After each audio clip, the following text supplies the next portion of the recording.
have an unidentified flying object.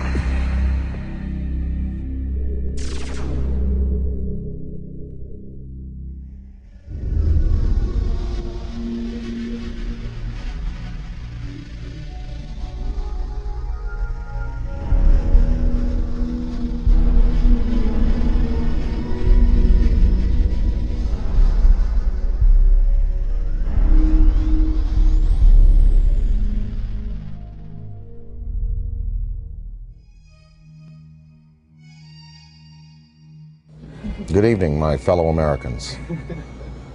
The sighting over Washington yesterday has alarmed many of you. However, please, do not... We close? Yeah, we're close. 2001 was a real space odyssey for me. Instead of flying on a spaceship to the moon, Jupiter, or beyond the solar system, I met Dan Aykroyd for the first time to talk about UFOs. That's when I knew I had to sit him down in front of a camera and just let him talk about the truth. Because if I didn't, no one would believe we had this amazing conversation. And one time I had this long conversation with Dan Aykroyd about UFOs, and I thought it was like Einstein was hiding inside of a comic genius, just so that if he told us the real truth, you wouldn't have to believe it. If Einstein had told us UFOs were real, would we have believed him? He never spoke about it. But Dan Aykroyd speaks about UFOs as if he were a full professor on the subject. So Dan, how did you get started in UFOs? What sparked your interest? What was the first thing that you can remember that happened to you that made you, ponder the question? Well, I was born in July 1952, and I guess about maybe when I was 8 years old, I found a magazine, a Life magazine, with a picture of the UFOs from that sighting on the cover, with a big inquiry. What are these UFOs? And so that kind of started it as a kid, and I asked my parents about it, and they actually couldn't tell me what they were because they didn't know. They knew there was some mystery there. Then I saw The Day the Earth Stood Still as a kid, and that was a film that directly related to maybe some of the motives for visitations from other planets. And it certainly seems accurate today if you look at the way mankind in the last 100 years has basically started to turn this planet into a cinder. 3-4 holes in the ozone layer because of industrial production around the world, nuclear testing, wars. I'm just sure, just in theory, if there were another species in the universe monitoring us or near us, they would be very interested in what we're doing to this planet's atmosphere, and to possibly neighboring bodies. So there would be a concern there. And I think that in terms of the extraterrestrial machines that are coming and going, that may be a part of their motivation. We've just had a rash of sightings all over the planet, and we've got Iran and Turkey and Mexico. I mean, it seems like we're being invaded by UFOs. Let's talk first just about what's actually happening out there. Well, recently, the most dynamic sighting that we've seen, because it's corroborated by an actual government, is the sighting that took place over Mexico recently, where drug surveillance twin-engine turboprop plane was at altitude taking pictures of possible smuggling routes, and they photographed with their infrared cameras 11 unidentified objects.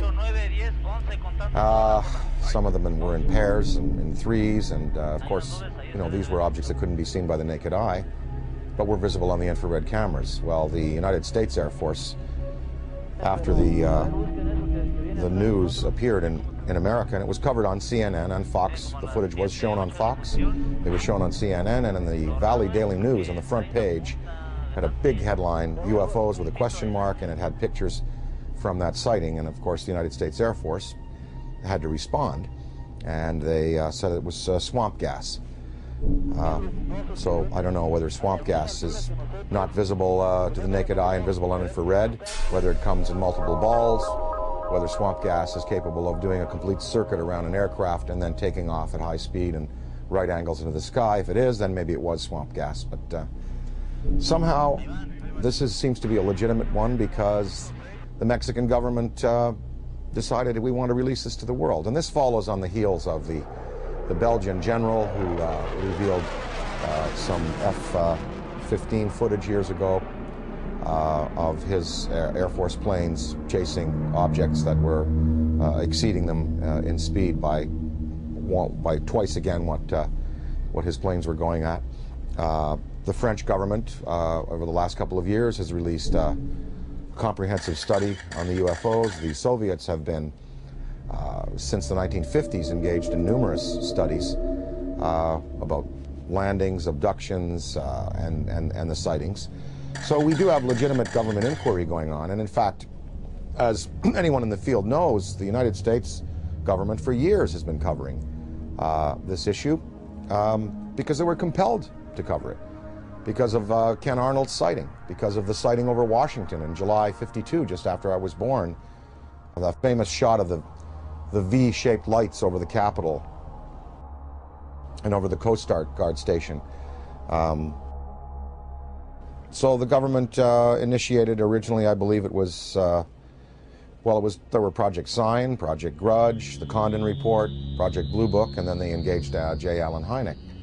So, the French, Belgian, Mexican, Iranian, and Turkish governments are not the only ones who address this issue. Our good old USA government has, in fact, seen the necessity to put people's fears or concerns at rest.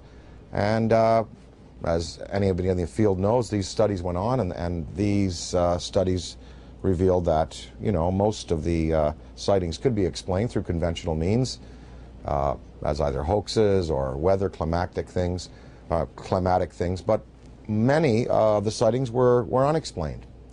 And so therein is where lies the mystery in all of this.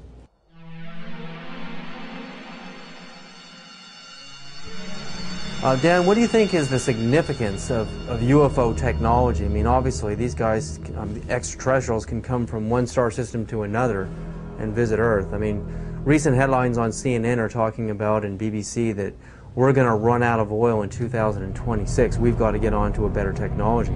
I mean, to be able to go from another star system to Earth, obviously they have the answer. Well, the presence of these obviously intelligently controlled machines tells us that we are dealing with beings who have anywhere from 1,000 to 1 million to 10 million to 1 billion years advancement in technology on us. So you've got to figure that look what happened in the last 100 years. We have the Wright brothers at the turn of the century taking off in basically a fabric and wood aircraft. By 1969, we have lunar expeditions. In the year 2004, we have massive airplanes being built out of alloys and graphite, and this big ship that Airbus is building, the new Boeing plane. So in 100 years, from fabric and wood, we've come to, advanced metallurgy, fuel use, and propulsion in just 100 years. Imagine what a culture could accomplish in 1,000 years, or 10,000 years, or 1 million years, or 1 billion years. It's not inconceivable that you have intelligently manufactured and controlled machines that can not only traverse great distances in space by mastering gravity and the time-space continuum, but also the interdimensional travel that might be possible. Many theories now purport that there were not only 4 dimensions at the creation of the entire multiverse, 14 billion years ago at the time of the Big Bang. There were 11, maybe as many as 21 dimensions. So some of these beings may be coming from an extra-dimensional place. I mean, and what it says is that these technologies have been harnessed, and that it's possible to use other fuels that don't rely just on simple combustion. And, there are many theories. I mean, some theories are that the military already knows about these forms of propulsion and lighter-than-air vehicles or metals that can be vibrated to a certain point where they become they become light waves, photons. But they're not telling us. They're not going to reveal that, obviously, to us, and we just have to keep the search going. So I think that it's incumbent on us as a race on this planet to begin to find alternatives to the fossil fuels, but we're just not doing it fast enough. It's probably been the greatest and most successful cover-up in the history of the world. UFOs are as real as the airplanes that fly over your head. That is my unequivocal conclusion. Oh my God.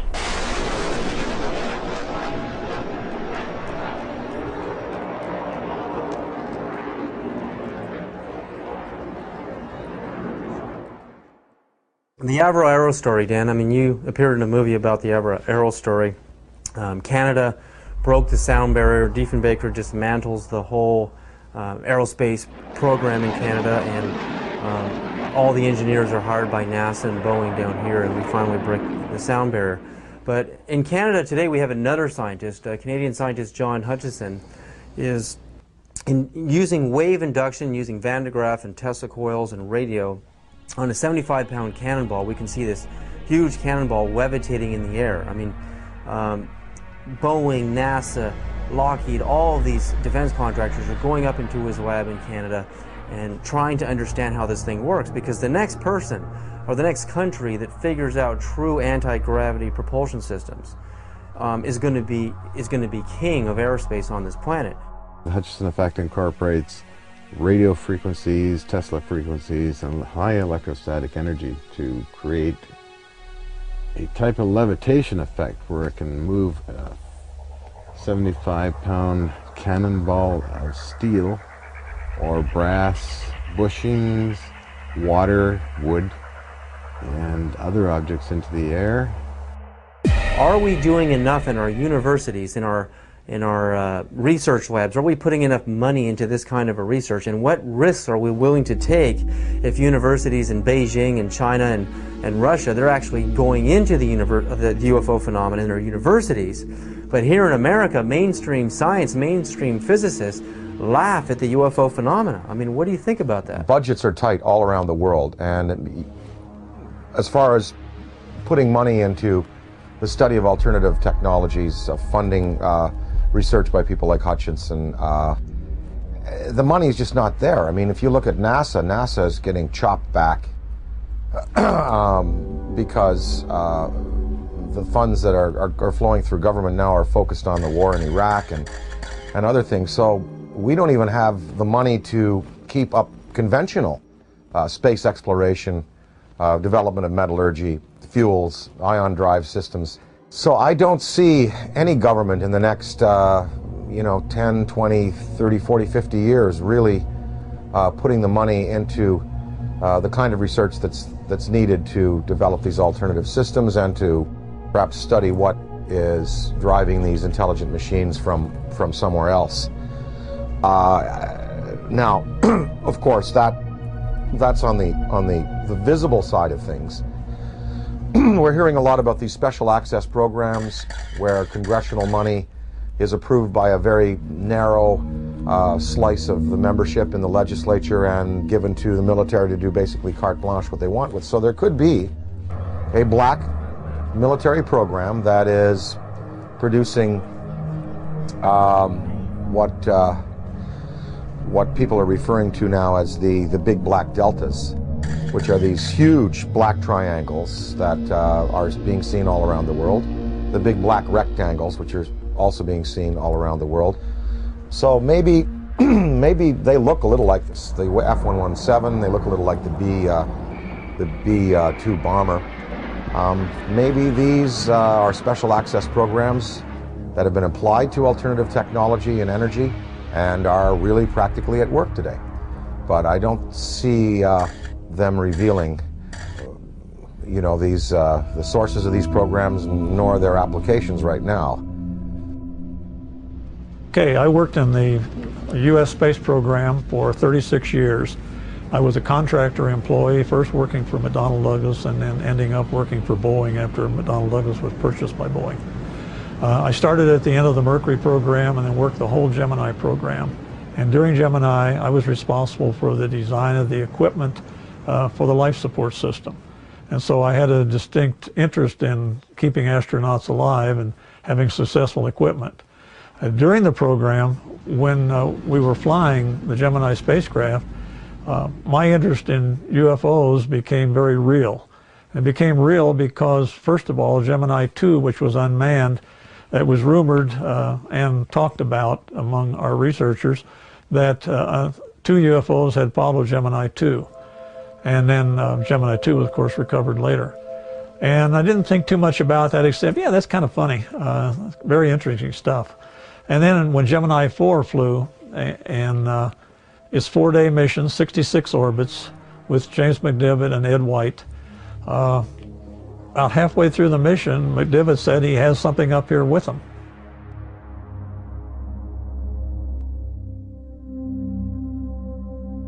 Astronaut Gordon Cooper is an American hero with a log of over 222 hours of manned spaceflight.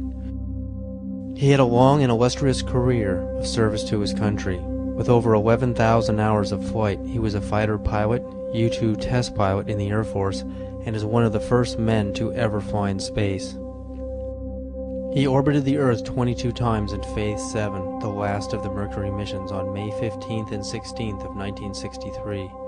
On August 21st of 1965, he orbited the Earth again on Gemini 5 and remained a backup for Apollo 10.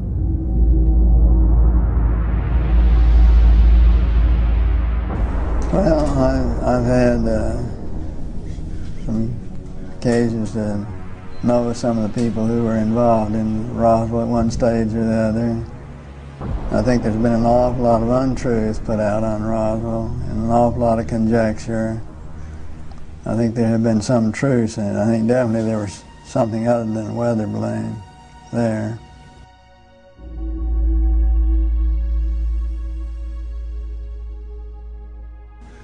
Very likely. I'd like to think they reversed engineered it, did something with it, you know, did some benefit with it, which would be the logical thing to do, but I have no way of knowing whether they did or not. Within hours of the crash at Roswell, U.S. General Nathan Twining designated the visitors as enemy aliens. It appears from his book that Colonel Corso agreed with that assessment, and that it has remained as official U.S. policy ever since. At that time, however, it was an enemy, quote unquote, about which the U.S. could do nothing, because the visitors were so technologically superior. That led to the recommendation that the discovery be treated with the utmost secrecy, to the point that the crash at Roswell didn't happen and that UFOs don't exist. The rationale was that the ordinary public couldn't cope with the news and might easily panic.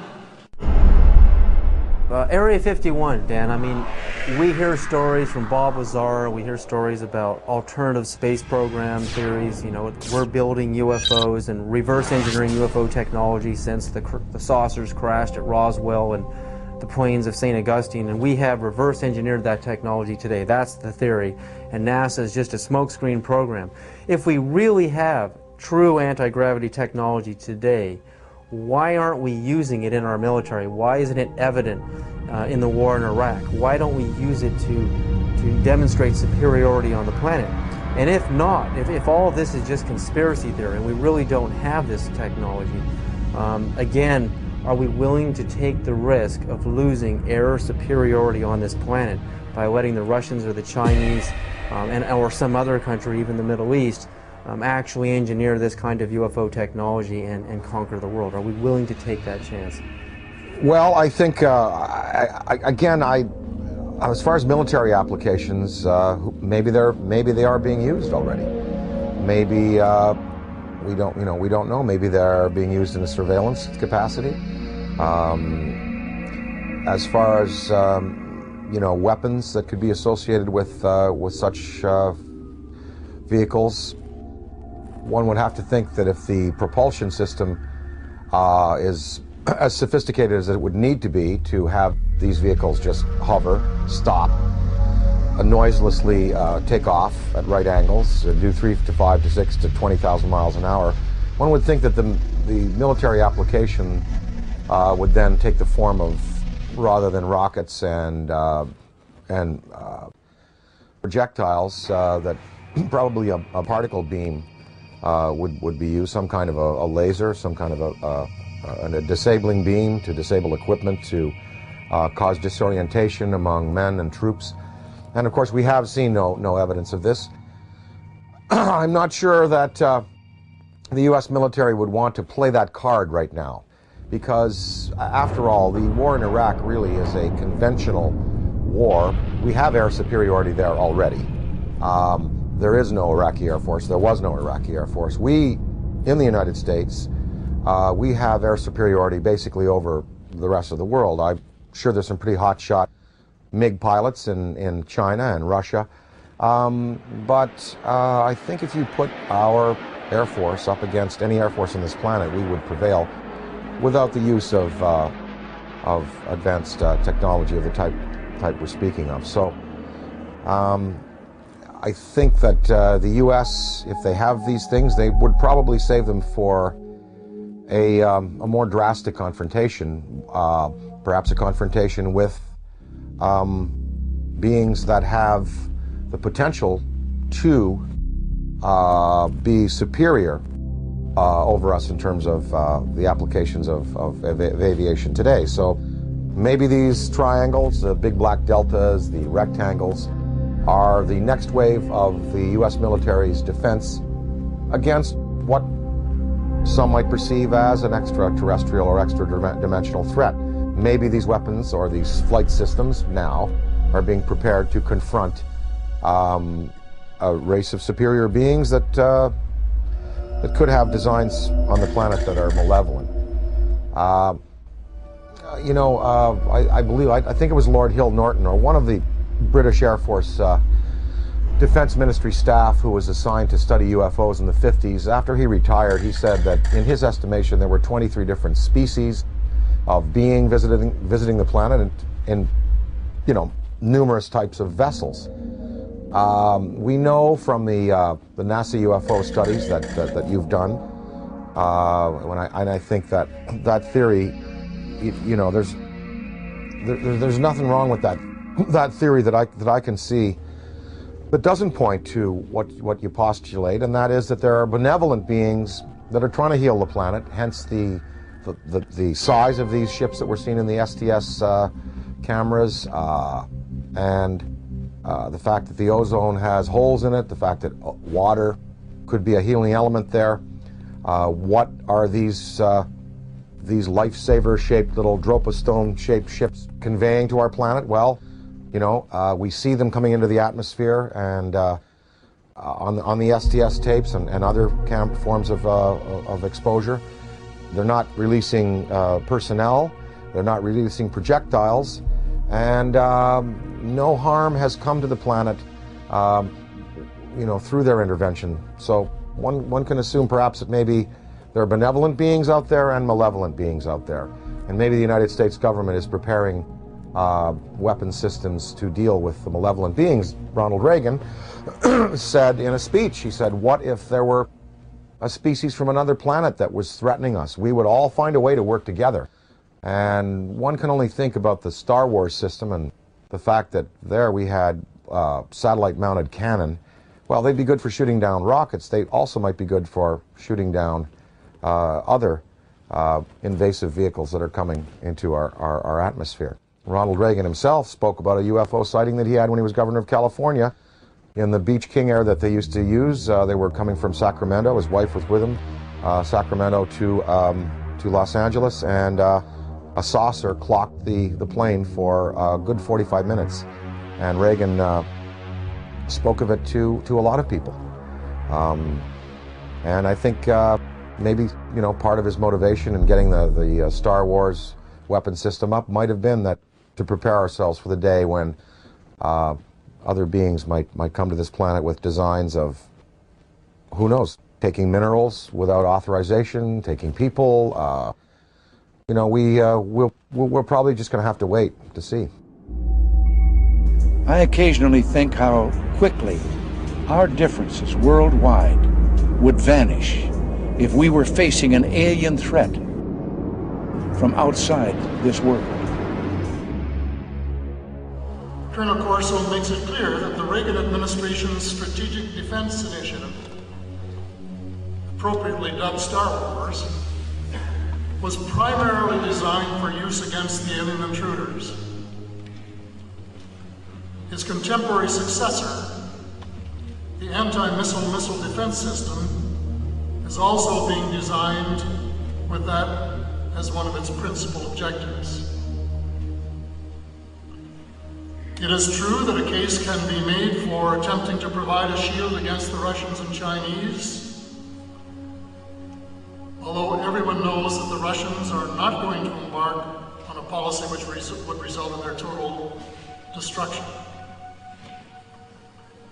It is equally true that they, too, are aware of the visitors and know that the perceived threat from the visitors has been a major consideration in the planning of the anti-missile system.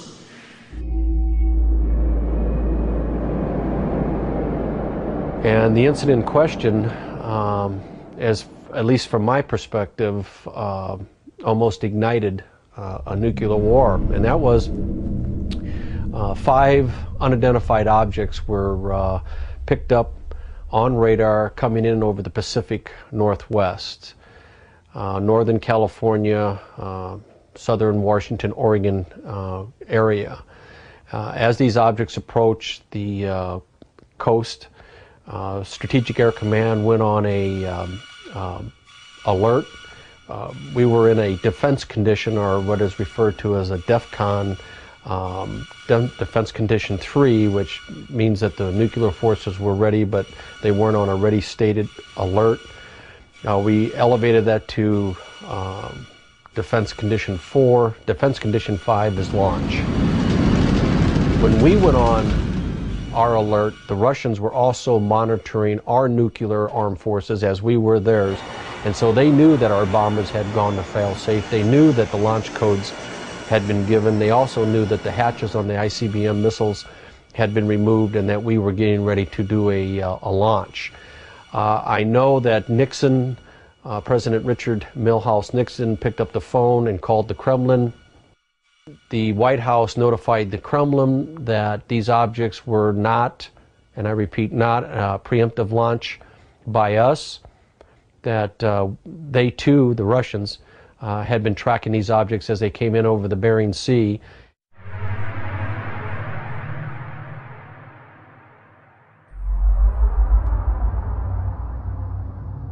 Probably moved 100 miles in a matter of a second or two. When we look at alien abduction, I mean, the idea of a human being being taken and having an implant inserted into their body, I often think of how biologists, how we tag whales. We put a chip on a whale and we can track them via satellite, and also how, we go into a frog's pond and we pull out the frog and we spread it out on the table. Remember in biology class we used to do this, and stick the little needles in his legs and cut him open. I mean, that's how we look at another life form in another world.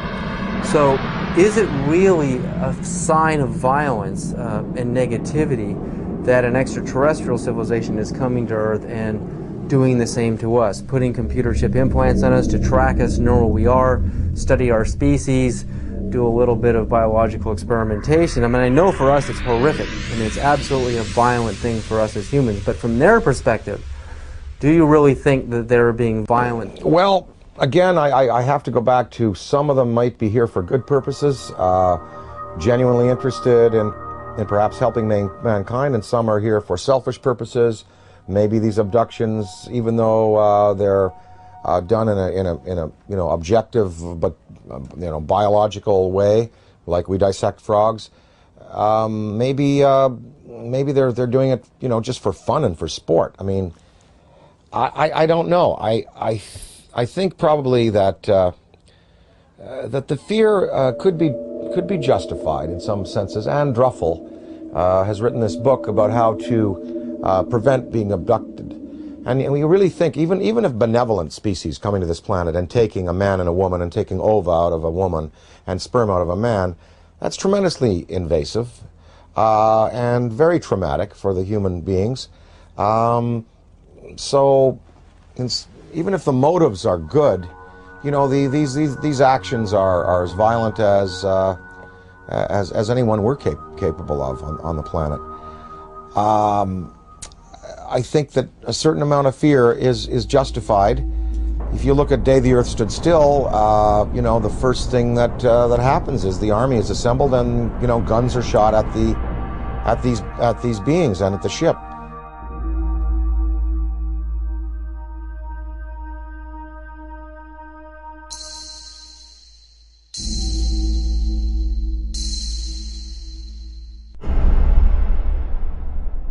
I addressed the question to Dick Cheney because I say the most important question to put to any high-ranking official is not what do you think about UFOs or have you seen one. The most important question is, have you ever been briefed on the subject? Did someone walk in your office and tell you what's going on? Because if someone walks into the president's office or some high-ranking official and briefs him on the subject of UFOs, it is for real. It's not imaginary, as the government has been saying for 60 years. So I asked Mr. Cheney, this is 3 months after he became the vice president, I asked him on the air, and this is still on Diane Ream's archives, Mr. Cheney, in all your jobs in government, have you ever been briefed on the subject of UFOs? And if so, when was it and what were you told? And Mr. Cheney said, if I had been briefed on that subject, it probably would have been classified and I wouldn't be talking about it. January 22nd, 1997, I noticed 3 amber orbs now at a distance far west on the horizon. And I'm thinking, wait a minute, even though they're in a line formation, they were amber, they were in a formation, they were hovering for minutes. And as I'm pointing like this, they reappear in the same spot. And I thought, I have to get a picture of this. And I ran upstairs, I grabbed my 35mm, get out onto the balcony. As I'm ready to shoot the 3 bottom orbs, suddenly 6 amber orbs in a row, totally equidistant from each other, massive span across, pop up. On March 13, 1997, over 10,000 Arizona residents witnessed the single most spectacular UFO sighting in the 20th century. Headlines surged the nation, and Arizona residents demanded answers from military and state officials. A mile-wide UFO was seen from as far north as Flagstaff, Arizona, and then the giant triangular UFO hovered above the great city of Phoenix, Arizona, where Dr. Lynn Ketai shot this amazing videotape.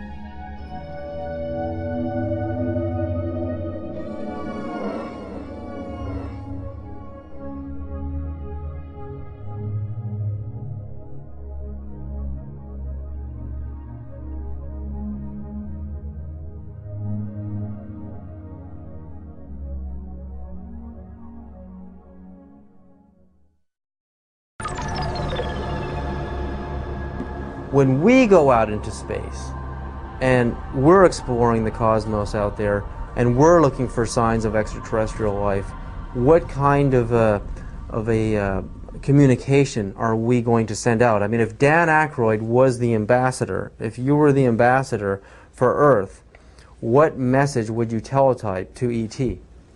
If I were to speak for mankind to these beings that were coming here, I guess what I would say is, you know, let's go to some neutral place. Let's have a meeting with scientists from all around the world leaders. Let's sit down and basically have a sort of a forum with you, the extraterrestrial or extra-dimensional beings. Let's sit down and kind of get to know each other. And, you know, human instinct is pretty good, and I think you know, it would almost like be a sort of a G8 style kind of summit with world leaders, scientific leaders, and these beings, and you'd sit down with them, and you know, after about a week, or even a couple of days, or maybe a few hours, you would really sort of get a sense of what they're up to. But of course, you know, childhood's end, Arthur C. Clarke's great story. It looked like these beings were benevolent, even though they had a malevolent appearance, and in the end we find out that they meant no good for our planet. So I think it's important that some branches of the military and police be briefed on these in a very real sense, and be told, you know, they are real, people are being abducted, there is mind control in play here, and that we do have to be vigilant. Now, if we knew that there was a purely benevolent race, like if something happened in Iraq where all of the electronics went out in the American military and all of the insurgents' rifles jammed, or we saw all of the polluted waters in North Carolina from the pig farming completely healed overnight, and different signs like this, then we would know we're dealing with a benevolent species, and then we could really be open and welcome. But then again, we would have to be cautious, because beings with that much power could give the impression that they're here to help when really they're not. So the verdict is out on all this. We just don't know which ones are benevolent, which ones are malevolent, and the degree to which they're going to continue interacting with our planet. But what would really help is if the United States military and police and government open it up to their staffs and say, look, this is something we really do have to consider, because, you know, maybe the defense, the survival of our species could well be at stake. If you look at the history, you know, from, say, Ken Arnold's first sighting in '47, going back to the Bible, Ezekiel's wheel, going back to the medieval manifestations of little saucers and UFOs, that painting of the Madonna that's very famous, in which it appears, up to now, there have been no mass murders by these beings. There's been no mass destruction of cities, but hundreds of thousands of people have been taken out of their lives, subjected to surgical experimentation, released back into the population, and are suffering trauma today for it. That is not good.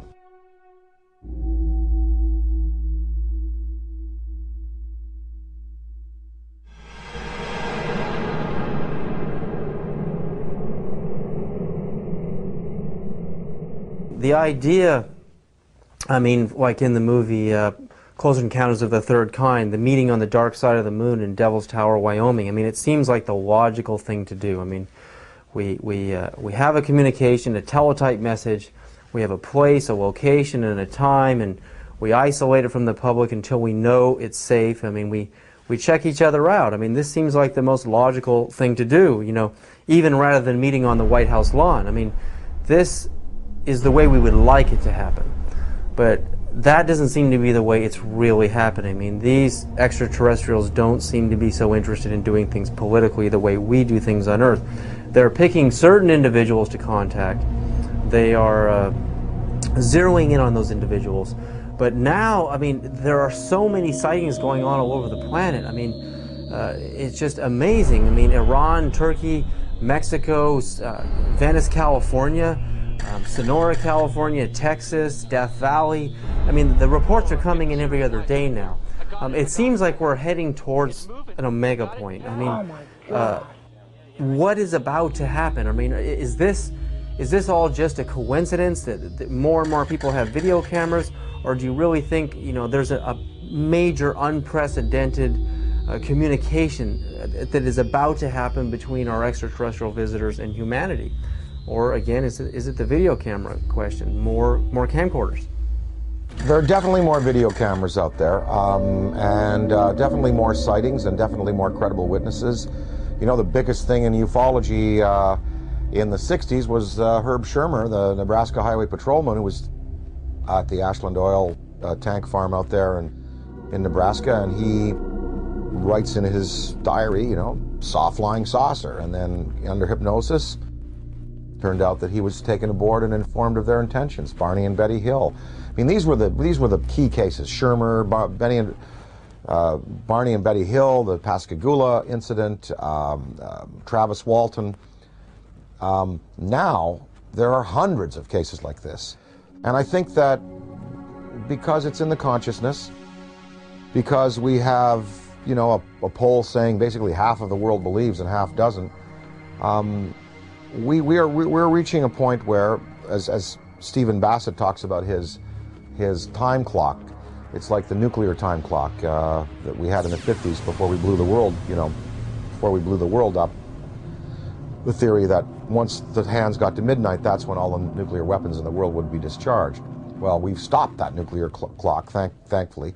But as far as the UFO clock, he says we're 1 minute to midnight now, meaning that in a minute to midnight, something really, really spectacular is going to happen. Now, whether that's a mass appearance, whether that is, you know, come over to the Yankee Stadium during a game, I think possibly the next, maybe even in the next 5 years, we're going to have occasions like the one I experienced in upstate New York in the mid-'80s when I woke up in the middle of the night and I said to my wife, they're calling me, I want to go outside, they want me to come outside and see. She said, who? Something outside wants me to come out and say, oh, just go back to bed. I went back to bed, but in the next day in the media, in newspapers, in radio, all over upstate New York and Ontario and Quebec and Vermont, people spoke about this urge they had to go out of their houses at 3 in the morning and look up into the sky. And 12,000 people shared this urge. And they went out and it was a big, big news story. And of course the Air Force said that a Chinese rocket had exploded over New York State. And what people saw was a massive, miles-high pink spiral in the sky above the Great Lakes.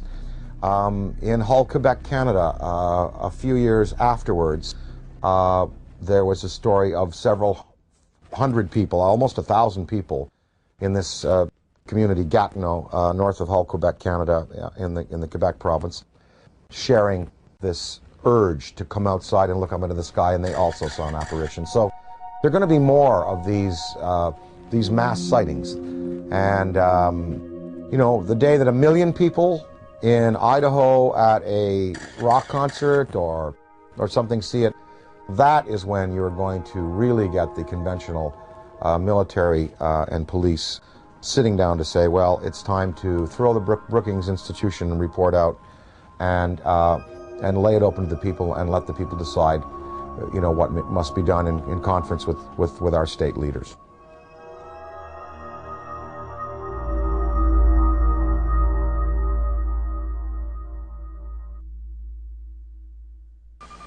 Looks like you got an object right in front of you, Mark. Can you look out there?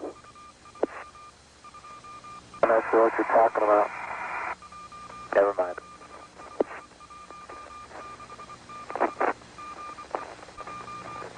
Are we missing something? I don't see anything. Yeah, we think the camera filter came off, Mark. It's about your 10 o'clock, 11 o'clock going away. Don't worry about it.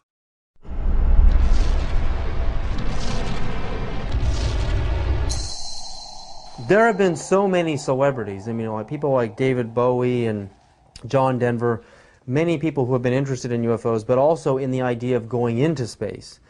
Would you train and go on the space shuttle yourself and conduct investigations into UFOs? And if you did that and you took an oath that stated that if you did discover something out there, that you would not share it with the American public. And if you knew you had captured on videotape actual UFOs from the space shuttle, would you break that oath and share the truth with the American public? Well, you know, first of all, I'm claustrophobic, so I doubt I'll go up into space. But if I were to go up into space, I would have to say, look, you know, what we see up there and what we find, you know, we're just gonna have to throw out that law. There's a law. According to NASA's Space Act, signed on July 29th, 1958, Section 102, Paragraph C, Subparagraph A, we read, information obtained or developed by the administrator in the performance of his functions under this Act shall be available for public inspection, except information authorized or required by federal statute to be withheld and information classified to protect the national security. Would NASA consider contact with an extraterrestrial civilization a threat to national security? And if they did, would they classify it to protect the national security? So I would have to say, no, I couldn't agree to non-disclosure. I really couldn't if I saw something or photographed something. But I can see where other people, you know, wanting to do the best for their country, wanting to serve their country in a legitimate way would say, yes, I will not disclose. And this is based on the Brookings Institution report from the late 50s, which, you know, Congress commissioned, which said that if the existence of UFOs were revealed to the American populace would not be able to handle it. They would defy church authority, police authority, military authority, governmental authority. They wouldn't go to work. They would sort of cast aside the mayors and governors and presidents and go, we want to talk directly to these beings. We feel that these beings should, you know, have their case put to us directly by them themselves.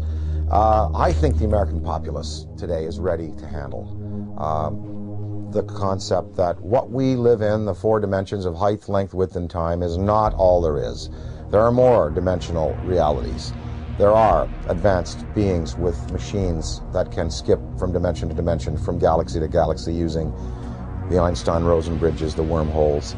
I think the American people, I think half of them know, and I think the other half, with the proper evidence, would be ready to accept it. It's going to take a mass sighting for the U.S. government to finally say, look, we're going to come on side with France, Belgium, Mexico, Turkey, Iran, and we're going to tell the truth, and we're going to reveal what happened to Tom Mantell when he went up in his P-51, what happened in the Great Lakes when I believe it was an F-104, I believe, was scrambled over the Great Lakes in the 60s. What happened to him? You know, I think that that if you have that type of sighting, then there'll be no choice. Interdimensional travel. I mean, not just traveling through our dimension, but going into alternate dimensions, Dan.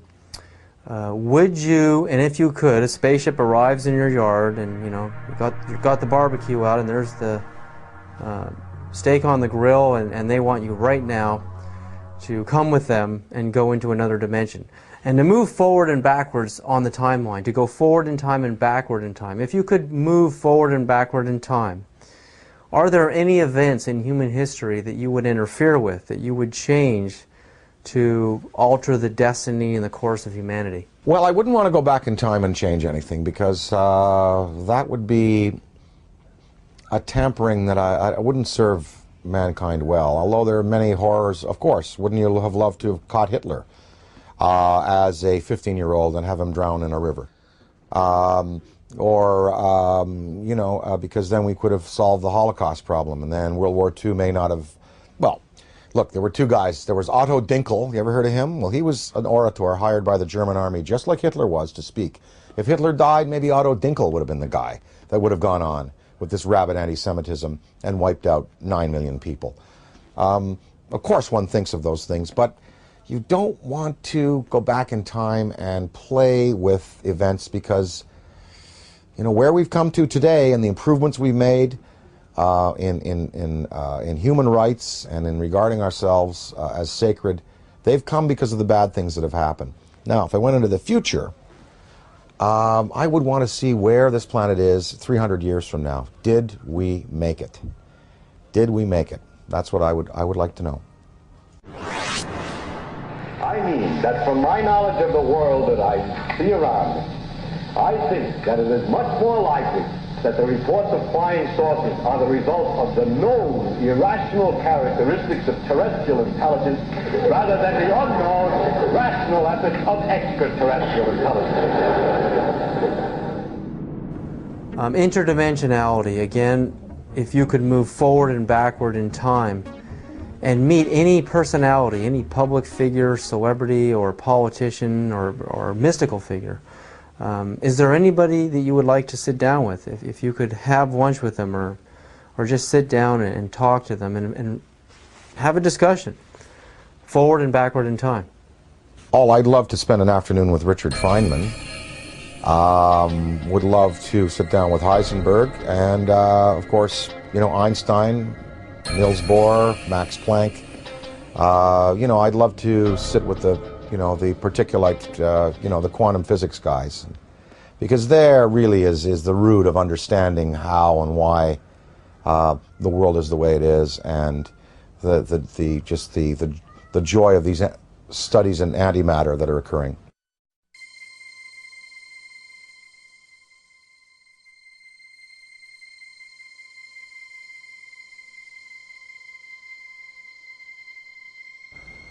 Everyone you picked is a physicist, a scientist, and I often think about how spirituality and science are merging, how they're kind of coming together. I mean, what ancient civilizations thought of a universe was really the Earth and the Sun and a few planets.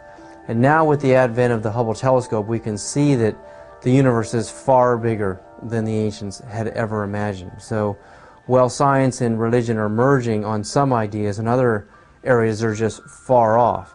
But to make matters even more complicated, the idea of parallel dimensions or parallel universes, I mean, it's just getting so vast out there. How do you map a multiverse? You know, I've talked to some guys, they say that fifth dimension, sixth dimension, could be right here by my ear and could be a millimeter wide and a millimeter across. You don't, you know, because you're talking about, you know, dimensions that defy any kind of dimensional understanding. And, you know, there was I forget his name, he died recently, in the last 2 years, but he proposed that there are parallel realities just because of the way we go through time. Like, here we are in this interview right now. Well, what I said and what you said and what we all did 2 minutes ago still exists somewhere. Because we just did it. It's there. It's like a wake we've left. And if you had a time vehicle, you could go back to 2 minutes before and stop and see what we're doing 2 minutes before. You go back to your high school days. You go back to your days as an infant. And those realities are still existing alongside what we're progressing through. You know, it's all a beautiful, beautiful mystery. I am here because I am a writer, a performer. I find it entertaining. I'm not a scientist. You know, and I'm not a theosopher or philosopher. And you know, I am just here because it is enormously, enormously entertaining. And mysteries like this are challenging. And it's really, really fun to contemplate that, you know, there may be beings out there who are concerned about our planet and who may give us the opportunity to advance ourselves. It's really fun to contemplate.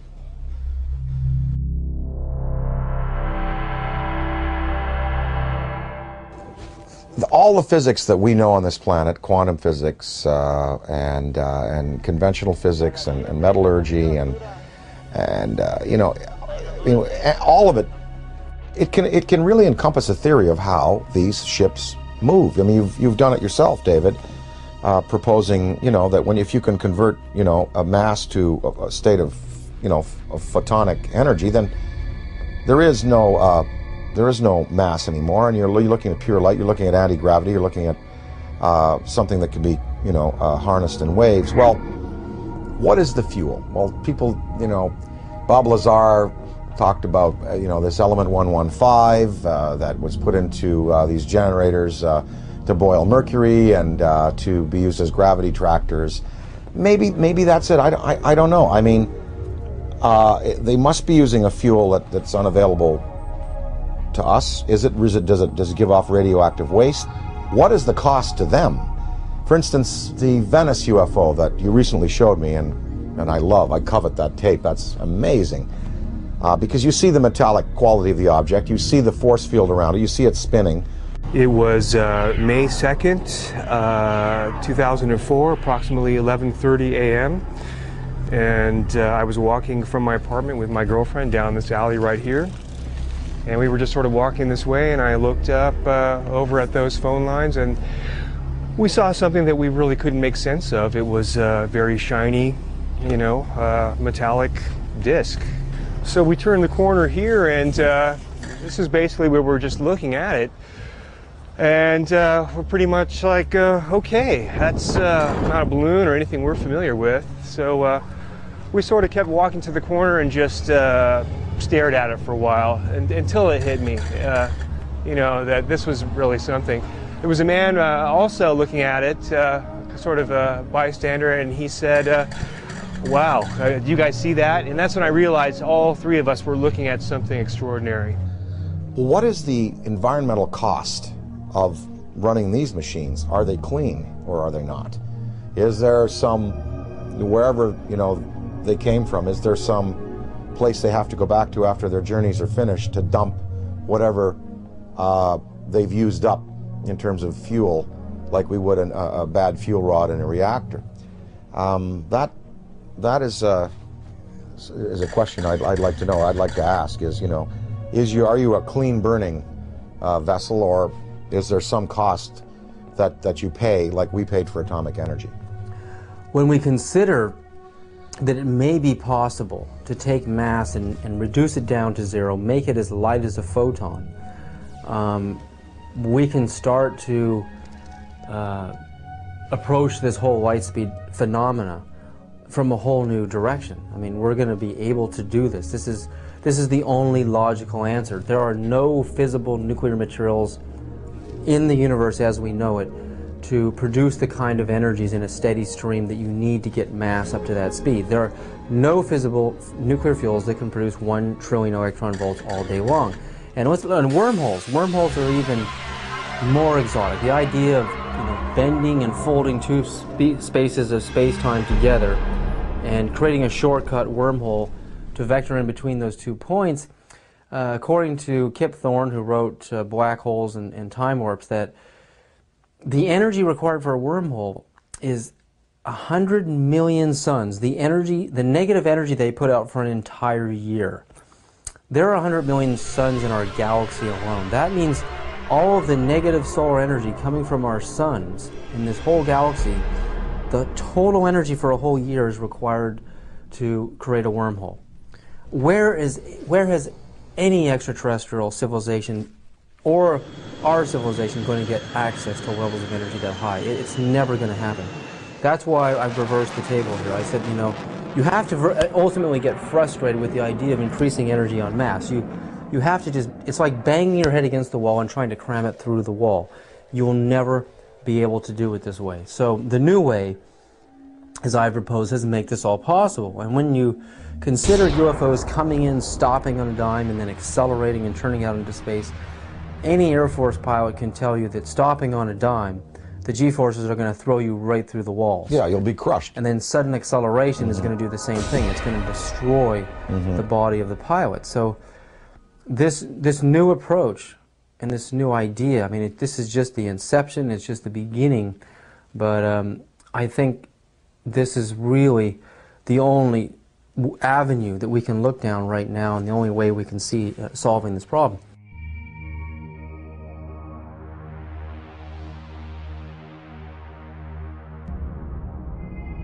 While Gordon Cooper was an Air Force pilot stationed in Munich, Germany in 1951 in the 86th Fighter Bomber Group, where he flew F-84s and F-86s, Cooper testifies to having chased disc-shaped UFOs that outmaneuvered the most advanced fighter jets of our time. We were flying in Germany, and we were flying F-86s. And they would come over and do the same maneuvers that we make, except every once in a while one of them would go zip. And you just can't do that in a fighter, a conventional fighter. They're just typical saucer shape, double lenticular shape, metallic looking.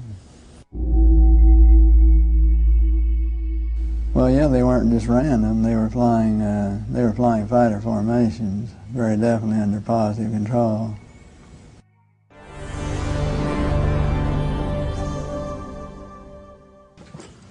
I'm here to announce that the second annual Exopolitics Expo, X-Conference 2005, was concluded on Sunday, April 24th.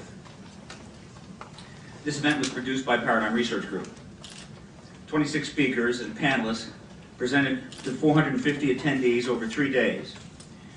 It was a unique event which focuses on the political, governmental, and social implications of extraterrestrial-related phenomena.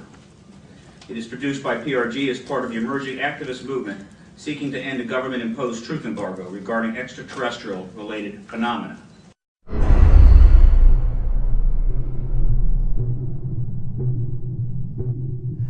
Do you believe, and describe, do you believe that your show was shut down for national security reasons? And tell us a little bit about what happened with the show out there.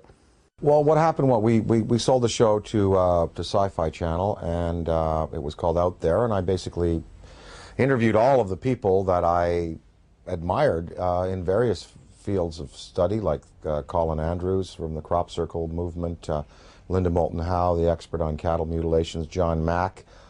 And let me just put a pin in things right there, because John Mack has taken the study of abductions, UFOs, right out through the other side, and he's going, yes, we know they're here, we know they're coming, we know people have been taken, we know there's experimentation going on, we know people have been told about agendas.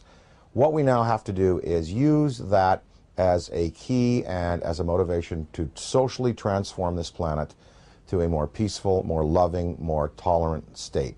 So his movement, the movement for social change, has just accepts as a fact abductions, UFOs, interplanetary intervention, and what he's doing is taking it out through the positive side of it and saying, now we must use it to socially transform, and I think his message is great. But I talked to him, I talked to the Allagash guys who were taken in the canoe in that trip in Pennsylvania. The last show we did, I had both Bassett, who has the UFO time clock, and then Greer. Both Bassett and Greer were there. They were my two guests for the day. Well, the show was canceled that afternoon.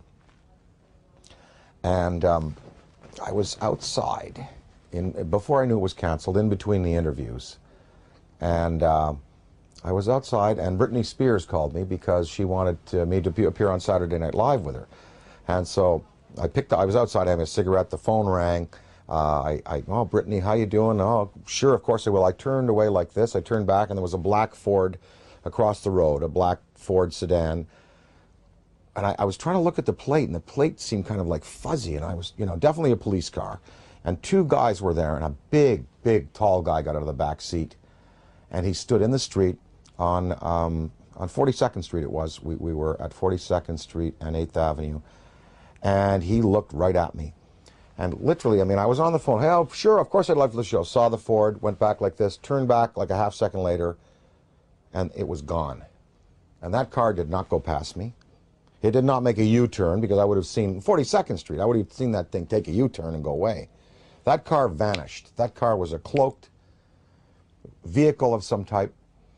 And whether this was like a warning to me, because the guy got out of the back seat, gave me a real dirty look. That car vanished. I know what I saw. And it was just this fast. It was, oh, hi, Brittany, sure. Oh, of course, I'd love to. Guy gives me a dirty look. Oh, well, sure. Car gone. That's what happened. And then 2 hours later, we were told we were not to continue taping, and the show was canceled, and none of them would air. I don't know. I don't know.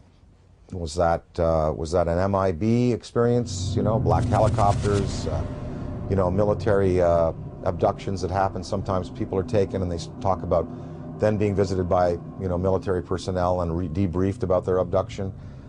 Was it a technology associated with some of these beings that are visiting that wanted to warn me off, or that wanted to give me verification that I was on the right track? I don't know, but I do know I did turn back a second later, and it takes so long for an automobile accelerating from 0 to 40 miles an hour to reach the corner of 8th Avenue and 42nd Street going past me, and then pulling a U-turn and going out towards Times Square. I would have seen that car. And I looked around. I was looking for that then. It was gone. So, I don't know. The tapes exist. I have them. We're going to try to repackage them. We might put them out on DVD.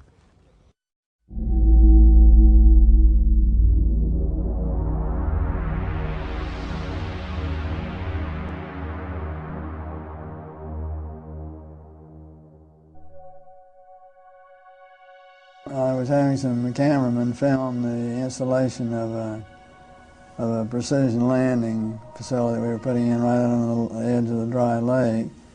And this saucer flew right over them and put down 3 little gear and landed out on the dry lake bed. And they went out to, picked up their cameras and moved on out toward him filming. And he lifted off, put the gear back in the well, and climbed out at a very high rate of speed and disappeared. And so while I was going through all the regulation books and finding out the number to call in Washington to report it, I had them go over and develop the film. By the time they got back with the developed film, I was on the higher and higher and higher level officer talking to me. Finally with the colonel telling me to, you know, when the film arrived at my desk, to put it in the carrier pouch. There would be a courier there at my office by that time already, and they'd arranged for him to fly in our base airplane back to Washington with these films, and do not run prints, etc., etc., etc. We didn't have a chance to run it. I had a chance to hold it up to the window and look at it. It was certainly good film. Well, by this time I was involved in the research and development and doing very classified programs myself, you know, at the test center. So I knew that we didn't have any vehicles of that kind, and I was 99 9/10% sure that the Russians didn't have any of that type either.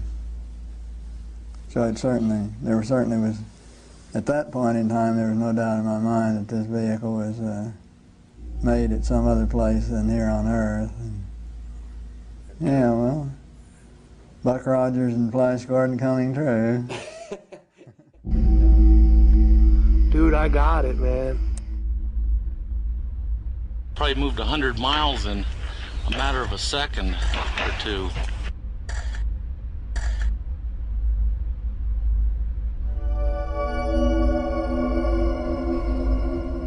In July of 2002, right here in the Washington, D.C. area, there was yet again a airspace jet chase by 2 F-16 jet interceptors, charged, which were chasing a bluish object right outside D.C. In fact, we have one of the key eyewitnesses here in this room today. This received some play in the Washington Post and a little bit of mainstream media, then of course fell into the black hole of the media, never to be discussed again. What were these objects that were able to outperform F-16 interceptors in a post-9/11 America? What is going on? And what are the consequences, or the potential consequences, in the event that we should shoot down a few of them? A related question that I have been asking myself is, to what extent are they really an enemy? What crimes have they committed against humanity? They have certainly upset the military by flying over their most secret installations, by shadowing their planes, by buzzing their astronauts. The Army shot 1,430 rounds of anti-aircraft fire at the UFO between 3:12 and 4:15 a.m. Army Chief of Staff General George C. Marshall wrote a top-secret memo to President Franklin D. Roosevelt that the U.S. Navy recovered an unidentified craft off the coast of California. The retrieved craft was in fact not earthly and in all probability of interplanetary origin. I mean, to me, what this is all about is not just, looking up in the sky and saying, wow, there's another UFO, yet another sighting. I mean, it's about exploring the phenomena. We have to get past denial. I mean, everyone is stuck at denial. I mean, mainstream science says the phenomena is not happening, and they don't take it seriously, and they try to sweep with them half the world. But over 50% of the American population, according to polls, believe in the UFO phenomena, and the government just buries it. Well, there's some media that are guilty of trying to suppress, and there are some media that are just throwing the story out there. Now, this Mexican sighting, we had coverage on Fox, we had coverage on CNN, And in the Daily News in the Valley here, we had a front page article, you know, with the pictures and UFO, big question mark. And I mean, they were treating it. I think increasingly now, the media has to take into account that this is a reality. And I think, again, to go along with the theory and the feeling that John Mack has, we you know, let's get past the debate whether they're here or not. Let's start to analyze who they are, how many of them are there, what kind of systems they're using, what their intentions are to us here on their planet, and can we utilize this knowledge to better ourselves as a species.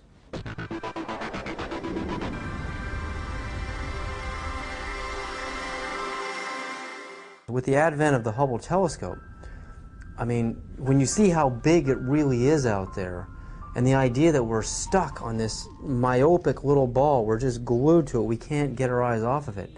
It's more of a mystery now than it ever has been. Why we're stuck here, and there's got to be a way to decode the matrix and finding out how these craft work, you know, how we can get out into the universe ourselves. I mean, I think that's what this is really all about. It's not about trying to prove it whether it's right or wrong. It's trying to, it's like when the first time man saw a bird fly. Well, the last UFO symposium conducted by MUFON, they sent me the book of the speakers. There were many, many scientific people in there, many astrophysicists, celestial mechanics experts, metallurgists, you know, people who've been consulted on these cases over the years. No, I mean, when you have John Callahan, an ex-FAA supervisor, saying, yep, they're real. When you have John Schuessler, who was a Boeing engineer, now running MUFON, and saying, yep, you know, they're real. When you have, you know, pilots and personnel in the police and military coming forward in the Rockefeller Report and in the Disclosure Report saying they're real. When you have a Belgian general on television showing you a tape from a fighter which is filming an object escaping at high speed, when you have this Mexican case, you know, I think we can pretty well put it to bed and say, yep, they're here, they're doing things to us, with us, interacting with us.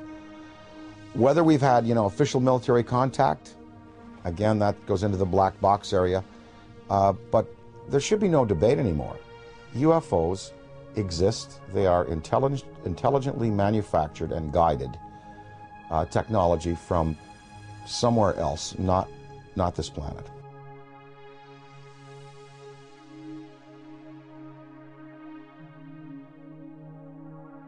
While human beings can only see from red to violet wavelengths of light, the infrared and ultraviolet spectrums are invisible to humans. I quickly learned that NASA uses special video cameras that are capable of seeing into these invisible spectra. The tether has broken and is going away from us. Get it on the TV, Claude. Please get it on the TV. After the 12-mile-long tether snaps, several days later on an orbital pass, the cameras find something that should not be there. In the NASA STS-75 tether incident of March 1996, we find NASA using ultraviolet light-sensitive video cameras. This is where some of the largest UFOs ever caught on videotape have been captured. Huge dish-shaped luminous UFOs swarm the tether. We know the tether is 77 to 100 miles away from the cameras on the shuttle.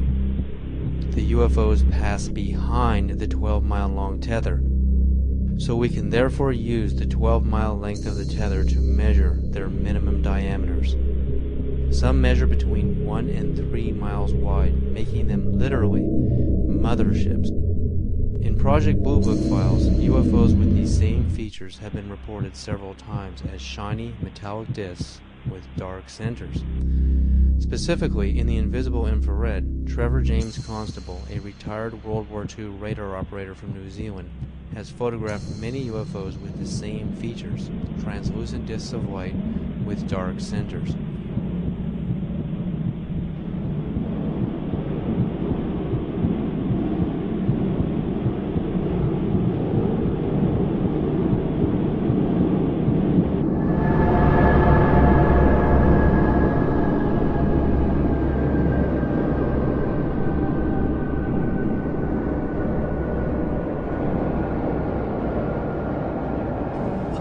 has come to lift the veil of secrecy and let the truth emerge so there can be a real and informed debate about one of the most important problems facing our planet today.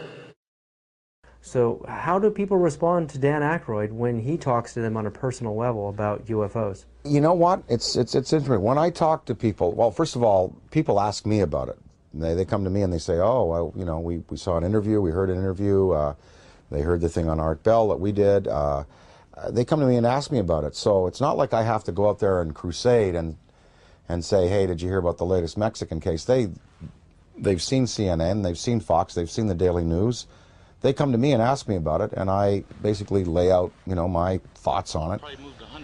I'd say half the people that I speak to about this have either seen themselves, heard about it from a credible witness, or are willing to accept.